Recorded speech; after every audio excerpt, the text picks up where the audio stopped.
I don't know if you can see it out there, but it's been raining all day. It's almost lunchtime, it's almost 12 o'clock. So, what do you do on a rainy day? That's right. Let's get in and build the June Watanabe Hornet. All our parts laid out for Zach to sort into our sorting trays for steps, thanks to Pete. Zach has his manual over there, spare manual. There's Zach himself. Still pretty quiet.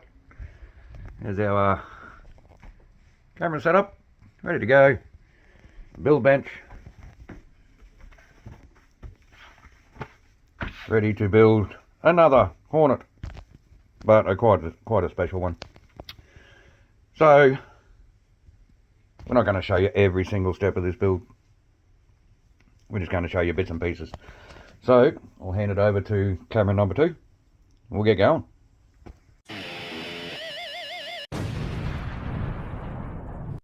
All right, we're good to go.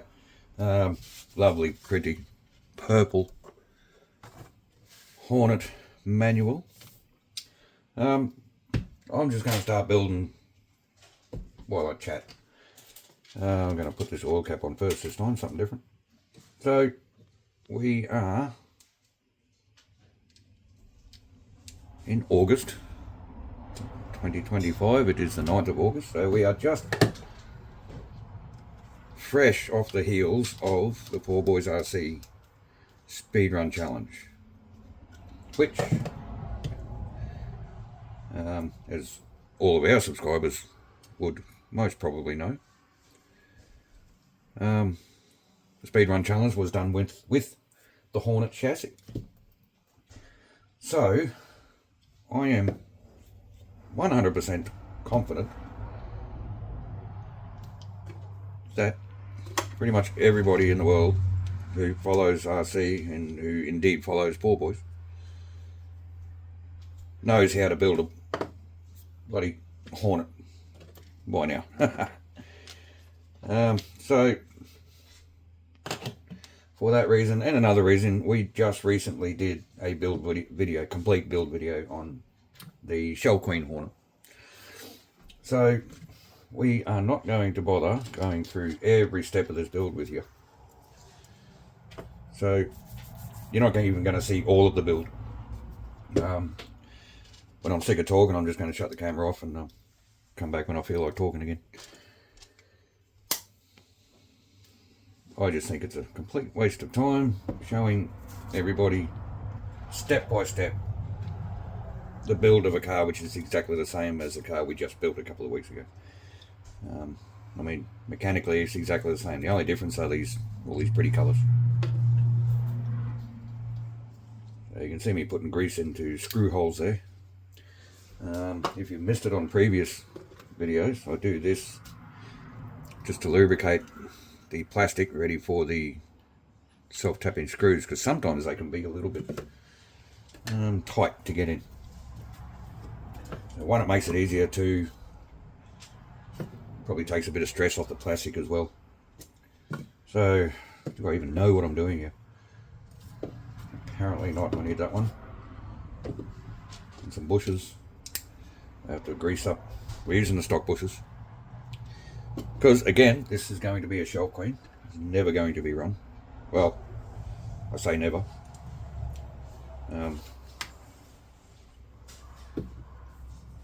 We might do like we did with the Big Wig, actually.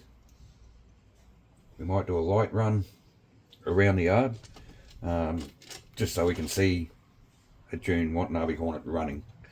Yeah, I reckon that'd be pretty cool, seeing a June Watanabe run around the yard at least once. Just on the grass. Not on that very rough track we've got out there, which we can't even get to at the moment. It's just full of grass. And now it's raining, so we can't address that this weekend. So we're playing with toy cars instead. I am going to put a little bit of grease on the gears, even though it's a Shell Queen, and I've explained why before in the past with the last Hornet build. I'm not going going to go through it all again. If you missed the Hornet build and you don't know what I'm on about with greasing gears in a car that's never going to run, you're probably just going to have to go back through our videos and give it a bit of a watch. I'm not even going to tell you which video it was in. Just going to have to watch the whole bloody lot. That'll help us out, actually. So, I think that's it for that one. We'll just slide this gear in here. A bit of grease on this bevel gear. This grease tube is greasy. I mean, greasy on the outside, slippery. Where's my favourite rag? There it is. So I might just shove this bevel gear in the other gearbox housing, just so it's sitting there ready to go. Grease up that bush. I am going to need a clean rag, so I've got one here. Once the gearbox is together, I want to give it a good wipe down so there's no grease sitting on the plastic. Differential might be actually time to open new grease. There's my knife. I do like to use the leftover grease before I open a new one. Okay, I was going to bring you back when we did the motor because I've got a bit of an idea for that. But I just wanted to mention, I mean, this isn't a tip video at all, but these screws here into these holes here, you do these after you put these 5 3x12 screws in here, and you have to kind of crank on them to get them in all the way. Don't think you need to do the same with these screws. They are very easy to go in. I've got hardly any pressure in there. I did grease the hole, yes, but they go in so much easier than these screws, so be careful when you tighten them out. I have stripped them out before, just because you're so used to cranking up on the other screws, and you go to these and you do the same thing, and whoop, away she goes. Plastic gone. Okay, now this motor, I'm going to do something different with this motor. My first thought was, well, maybe it wasn't my first thought, but we'll go in order. My first thought was to paint the motor either white or pink, because you got all this lovely purple and pink and white and black and all these lovely colours on this car, and you got a boring old silver can motor that they always come full of scratches. So my first thought was to paint it. I don't have any white or pink paint. I've got PS pink paint, which I don't think is going to work too well. I have painted a motor before. We painted the motor on the FAB, and the slightest little touch of something just scratches the paint right off. Having said that, I didn't prep the motor for the FAB. If I was going to paint it, I'd sand right into this metal, because it is some kind of a coating, like a light zinc coating, I think. Maybe, it might not be. So it does need a bit of prep. But like I said, I don't have any paint suitable for that. So what I am going to do, my second thought, was to buy a vintage brushed motor that is pink. Now, you do get a few. I don't know what motors they are. I know very little about brushed motors and other brands and all that sort of stuff. This is just an alcohol wipe to get all the grease off, so the next step works. So I'm getting a little bit ahead of myself, aren't I? So yeah, vintage. I was talking to Uncle Bob the other day, Uncle Bob's RC, and he's putting a vintage Trinity something motor into his Super Astute, because it's pink, which will kind of go with the nice pink and yellow, blue and whatever colours are on the Super Astute. So yeah, it gave me the idea to do something like that with the June Watanabe Hornet. That may still happen. It's too easy to pull this motor out and put a vintage pink motor in. But what I'm going to do, this comes in the sticker sheet with the June Watanabe Hornet, and that's the sticker that's supposed to go on the bonnet of the Hornet. It's not on the box art, it's not in the instructions, so I'm not putting it on. So I'm going to put it on the motor somewhere around there, so that when the motor gets attached, it'll kind of look like that. Now it is a bit of a pity that that motor is still silver. I really don't like it.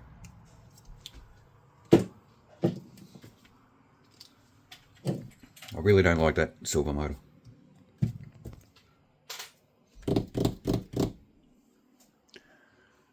Alright, be back in a couple of hours. Who would have thought you'd be getting painting tips in step 3 of a Hornet build? Zach's just warming up the... You gotta keep turning them up. Zach's just warming the paint up because it is raining and it's still kind of half winter. That's a bit cool. We really shouldn't be painting, but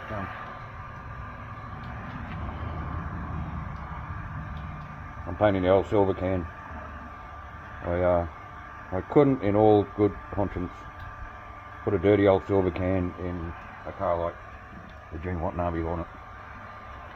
So, just concentrate on the primer. Okay, we need that first. So, after he's heated the paint up, we're going to put a bit of heat into the motor itself. Spray some primer and spray the pink. And when everything's dry, I'm going to come over it with the PS55 black clear. Hopefully protect that. Not hopefully, it does. We sprayed the speedrun car, the Hornet body on that. It was already painted black on the inside, so we painted the outside and backed it up with the pearl clear. And you would have seen it rolling over on the bitumen and that, and hardly a scratch on that car. So painting the outside and then backing it with clear works a treat. Right, come back when we've got some primer on.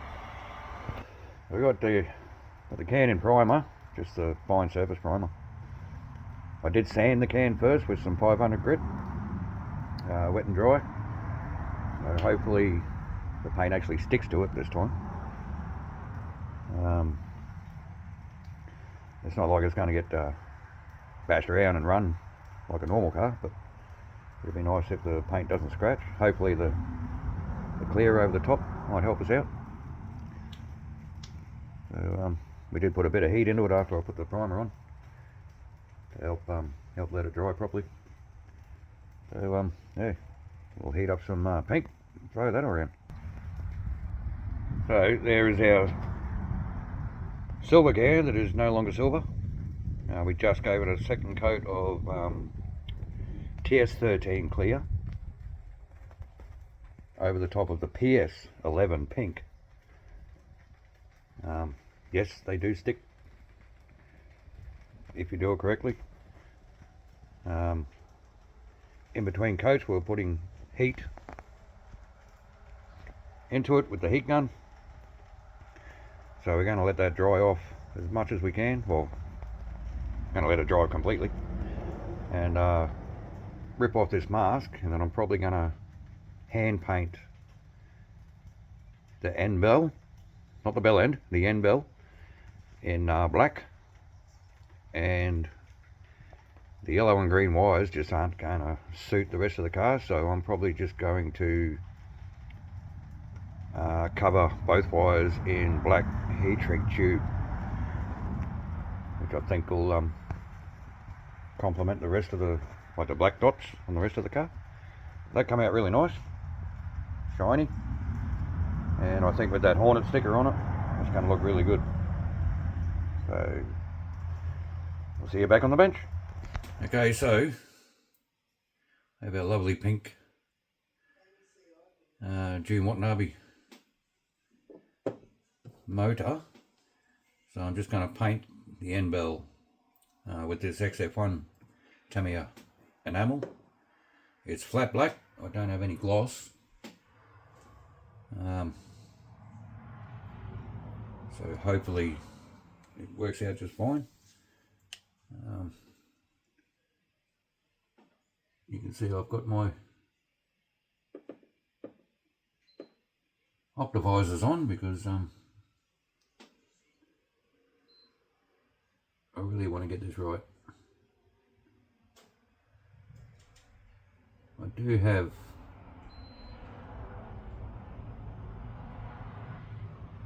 flat black and semi-gloss black in the acrylic, but I'm using the enamel because I just think we're going to get better coverage in one coat. I'm not going to paint the brass bush because I think that'll look pretty good, just the way it is. So I'm going to call that done for the black on the end bell. No, I'm not. I just saw that I missed a bit. There we go. Now, there are a few other bits that I've missed, but you're going to have to get right in close to try and see it. But once this is sitting on the shelf, I don't think you're going to notice at all. And I think that's, I've got some black paint on the...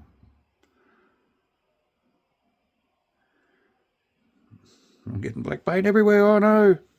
Okay, I'm going to go away and clean this up. So I cleaned up all my, almost all of my black spots where I ended up with black paint on my fingers.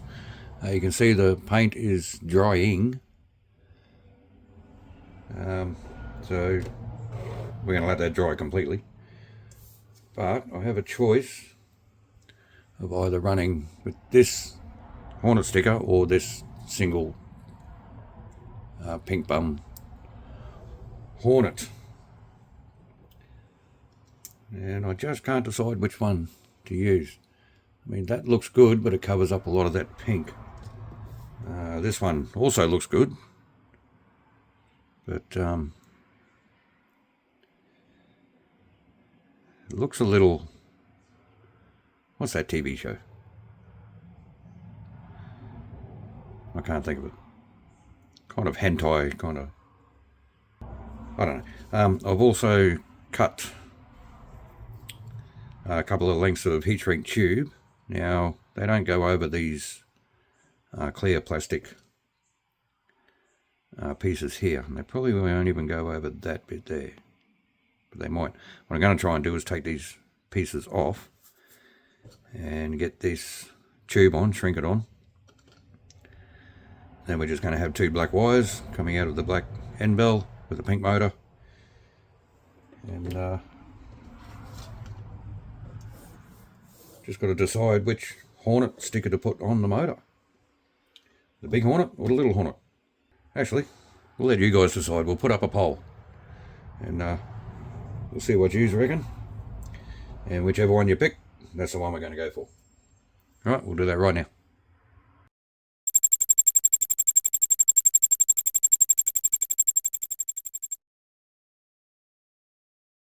Okay, the results are in. Thanks for voting. We're going with the little Hornet. So let's get that on.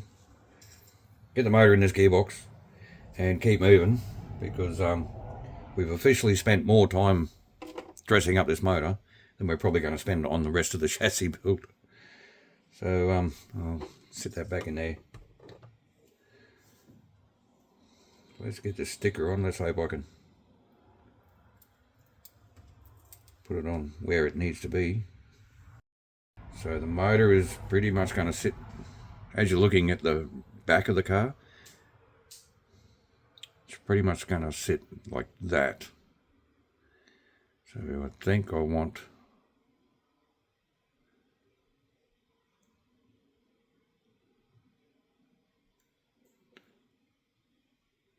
him sitting about there. See, it just gives off that hentai kind of vibe. I wish I could think of the name of the show I'm thinking of. Anime, I think is the style. Anime, hentai, yeah, whatever. But there you go, that's pretty much how it's going to look. Okay, so there we have the motor installed in the car. Everything seems to be running freely and as it should.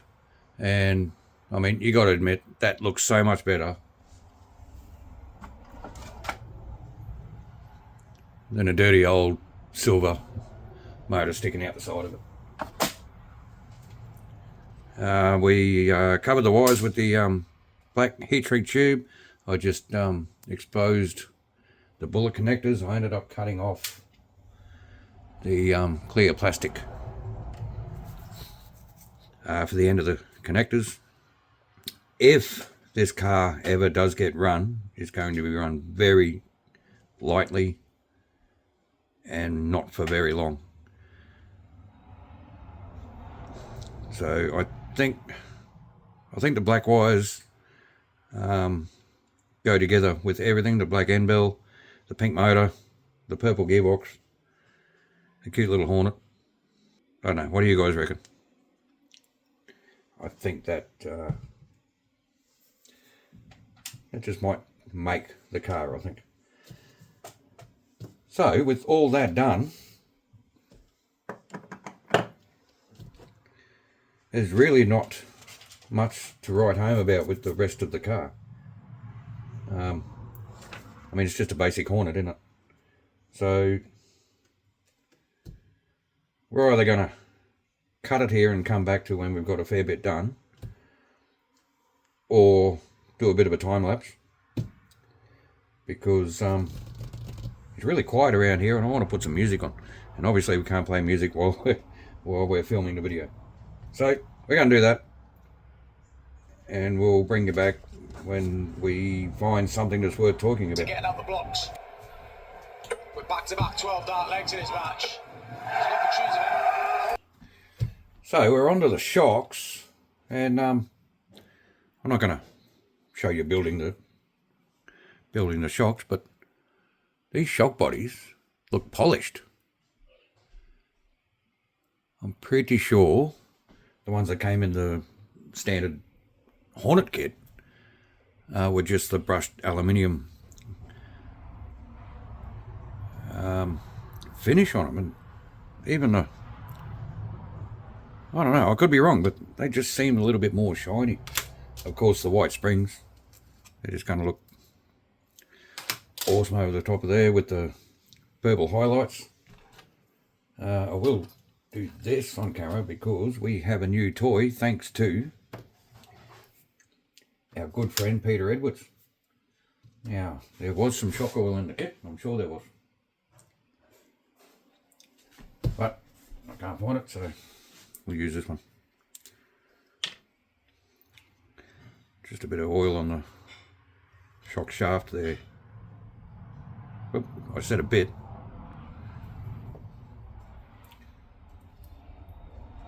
Just to lubricate that seal down at the bottom there. This bit I'm going to do on camera because our new toy. Finally, we have a pair of shock pliers thanks to our good mate Pete. So let's try them out. Now these basically just do up until they're tight, don't they? Yep, that just stopped. And that did make things so much easier. Not a mark on that shaft. Once again, Pete, thank you very much, mate. Really should have gotten a pair of them way sooner. Okay, we're going to finish these shocks, mount them onto the car, have another look at it, and then we're going to go to the front suspension. Electronics we're not doing yet. We do have a servo to put in, just to keep the wheels straight. And, oh look, we have stickers to put on the chassis. Okay, might bring it back after we've done that. Okay, well, that is the rear end complete, and tell me that doesn't look good. I think the Hornet could have been a little bit further this way so you can actually see it behind the spring, but I mean, come on. the white springs, the purple highlights, the pink motor, the black wires. It's an ensemble, I tell you. So, that's pretty much where we're going to leave it. But this video, we were going to try and get the whole chassis built for you in one video, but just having way too much fun with this. Even though it is just a Hornet, but all these colours, I don't know, it seems like a completely different car to build. Maybe it's just me. So next video, obviously we're going to finish the chassis. We got to put these stickers on this tub.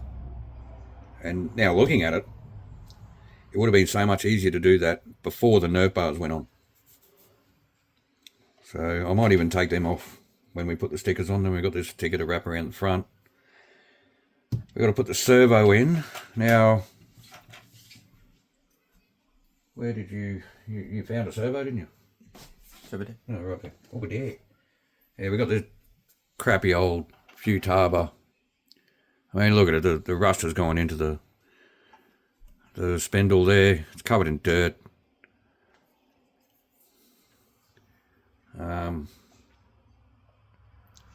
We are going to use it just so that we can keep the wheels straight in the car. But I think I'm going to give it the motor treatment. Clean it right up. Prep it. Paint it pink. And I think that'll look, a pink servo will look good in there. The other thought I had, what else would look awesome in there, would be a vintage Novak Rooster ESC. They got the kind of purple or pink highlights on them, I think, from memory anyway. That'd look just awesome sitting in there. I mentioned that to Zach, and Zach went straight online looking for them, and it's not the cheapest one he found. I don't know if it was the cheapest one he found. It might have been the only one he found, but it was $400 US, which is 200 US, 200, yeah. 200 US dollars, which is like 450 Australian dollars. I am not paying that for an ESC in a car that's never going to be used.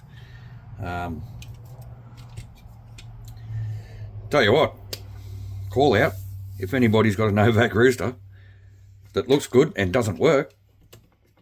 And if you don't want it anymore, hit us up. I'll give you some money for it. They're probably even worth big bucks if they don't even work. I wouldn't know, but I reckon that'll look great in there. So anyway, I'm going to stop blabbing on and finish the video off here, and then we're going to keep going and get this chassis done.